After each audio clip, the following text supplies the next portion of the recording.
Assalamualaikum warahmatullahi wabarakatuh. Halo semuanya, perkenalkan nama saya Salo Amelia Pratama Syahadat. Saya berasal dari program studi farmasi Fakultas Farmasi di Universitas Muhammadiyah Sumatera Barat. Di video kali ini, saya dengan teman saya akan memberikan penjelasan terkait kesehatan dan keselamatan kerja yang kami cari referensinya di jurnal-jurnal yang ada di website. Sebelumnya, video ini adalah pemenuhan tugas dari mata kuliah K3LH dengan dosen pengampu Ibu Dr. Femi Ernestli, MSI. Nah, sebelum masuk ke materinya, saya akan memperkenalkan dua orang teman saya yang akan membantu menjelaskan terkait materi keselamatan dan kesehatan kerja atau K3. Yang pertama ada Nadia Azizah, dan yang kedua ada Kesha Adi Pratami Caniago. Nah, ini dia nama-nama dari kelompok kami.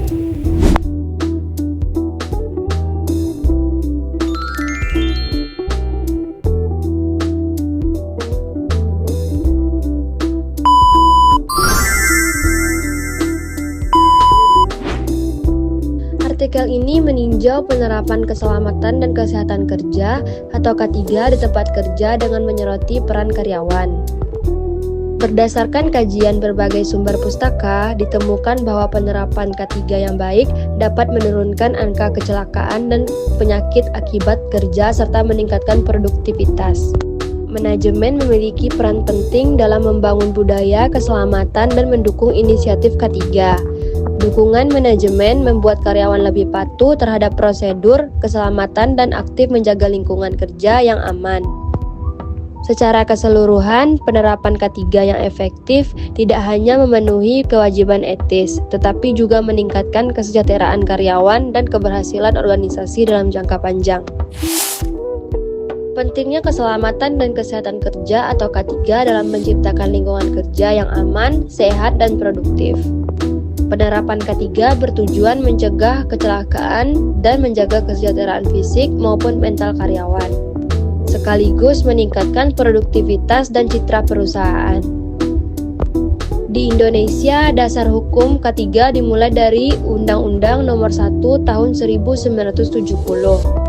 Diperkuat dengan Permaneker Nomor 5 Tahun 1996 dan PP Nomor 50 Tahun 2012 tentang sistem manajemen K3. Standar internasional seperti OHSAS 18001 juga mendukung penerapannya. Penerapan K3 menjadi semakin penting seiring globalisasi, regulasi yang ketat, dan dampak pandemi COVID-19. Secara keseluruhan, investasi dalam K3 bukan hanya kewajiban hukum, tetapi juga strategi untuk meningkatkan kesejahteraan, produktivitas, dan reputasi perusahaan.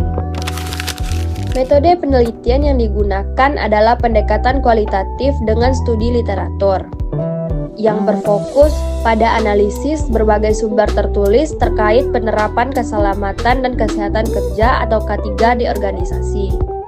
Peneliti mengumpulkan data dari buku, jurnal, laporan, dan peraturan untuk memahami kebijakan perilaku serta dampak K3. Analisis dilakukan dengan mencari pola, kesamaan, dan perbedaan dalam literatur guna membangun pemahaman menyeluruh tentang penerapan K3. Hasil studi ini menjadi dasar untuk penelitian lanjutan serta rekomendasi kebijakan dalam meningkatkan efektivitas penerapan K3 di tempat kerja. Hasil dan pembahasan 1. Atmaja 2019 Proyek Konstruksi di Kota Padang.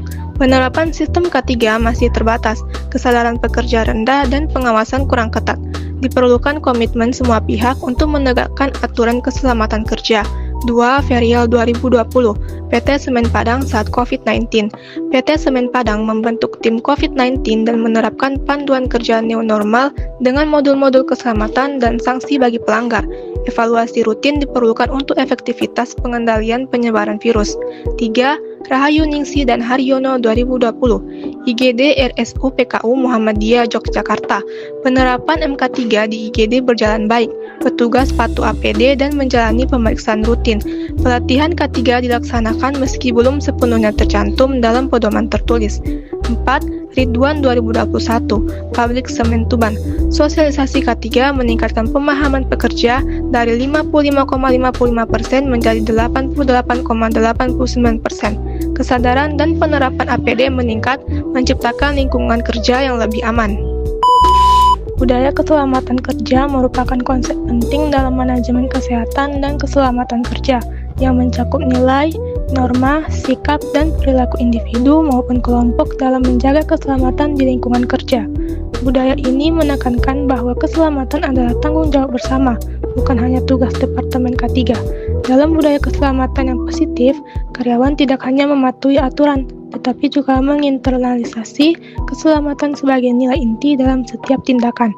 Elemen penting budaya keselamatan kerja meliputi 1. Kesadaran diri dan kolektif terhadap risiko kerja, komunikasi yang efektif dan terbuka tentang bahaya, pelatihan dan prosedur keselamatan.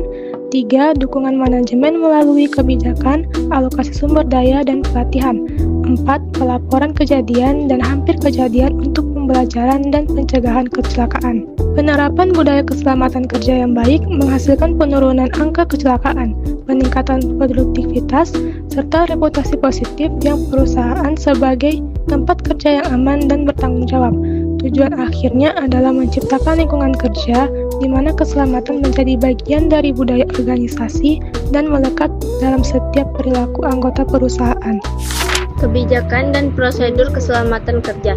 Kebijakan dan prosedur keselamatan kerja merupakan bagian penting dalam setiap organisasi untuk melindungi karyawan dari cedera, kecelakaan, dan penyakit akibat kerja.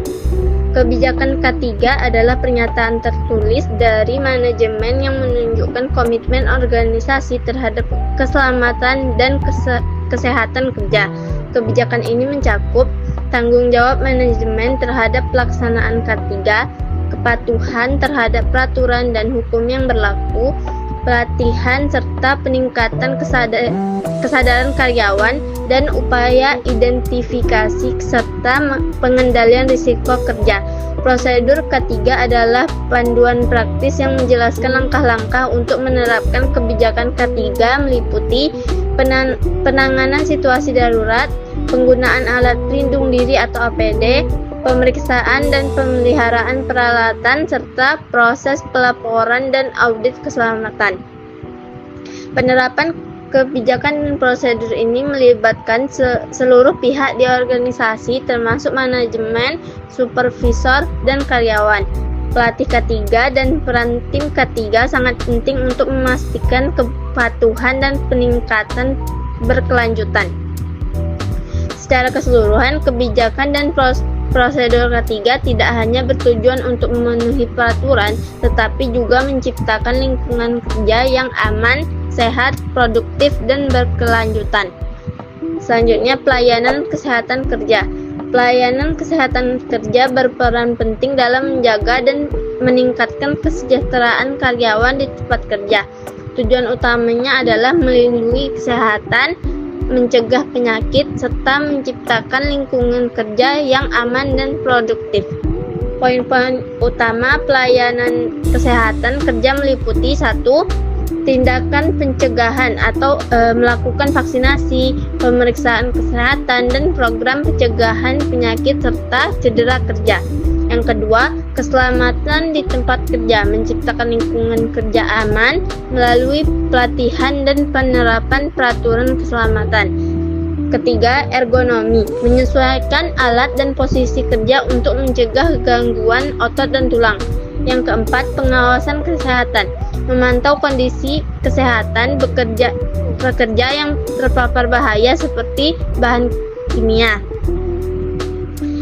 Kelima, program rehabilitasi, membantu pemulihan dan reintegrasi pekerja yang mengalami cedera agar dapat kembali bekerja. Yang keenam, dukungan kesehatan mental, memberikan konseling dan dukungan bagi pekerja yang mengalami stres atau gangguan mental. Yang ketujuh, kepatuhan hukum, memastikan perusahaan mematuhi regulasi kesehatan dan keselamatan kerja. Yang kedelapan, pendidikan dan pelatihan, meningkatkan kesadaran dan kemampuan karyawan melalui pelatihan keselamatan dan kesehatan. Yang kesembilan, promosi kesehatan, mengedukasi karyawan untuk menerapkan gaya hidup sehat. Yang kesepuluh, tanggap darurat, menyiapkan prosedur menghadapi keadaan darurat di tempat kerja. Yang kesebelas, kolaborasi, melibatkan manajemen, pekerja, dan tenaga kesehatan dalam penerapan ketiga. Yang ke-12 atau yang terakhir, analisis biaya, manfaat menunjukkan keuntungan ekonomi dan penerapan pelayanan kesehatan kerja. Adapun kesimpulan dan saran dari materi di atas adalah penerapan keselamatan dan kesehatan kerja atau K3 sangat penting karena berdampak langsung pada produktivitas dan kinerja organisasi. Karyawan yang bekerja dalam lingkungan yang aman dan sehat cenderung lebih fokus, efisien, dan memiliki resiko kecelakaan yang lebih rendah. Hal ini juga membantu mengurangi biaya pengobatan dan ganti rugi akibat kecelakaan kerja. Manajemen memiliki peran utama dalam keberhasilan penerapan K3, yaitu dengan memberikan contoh yang baik, menyediakan pelatihan, serta memastikan tersedianya sumber daya untuk bekerja dengan aman. Komunikasi yang efektif mengenai resiko, prosedur keselamatan, dan kebijakan K3 juga berperan penting dalam meningkatkan kepatuhan karyawan dan membentuk budaya keselamatan yang kuat di tempat kerja. Selain itu, kolaborasi antara manajemen, karyawan, dan pihak berwenang menjadi kunci dalam menciptakan lingkungan kerja yang aman dan sehat. Penerapan K3 bukan hanya kewajiban, tetapi juga investasi jangka panjang yang meningkatkan kesejahteraan karyawan, reputasi, dan produktivitas organisasi.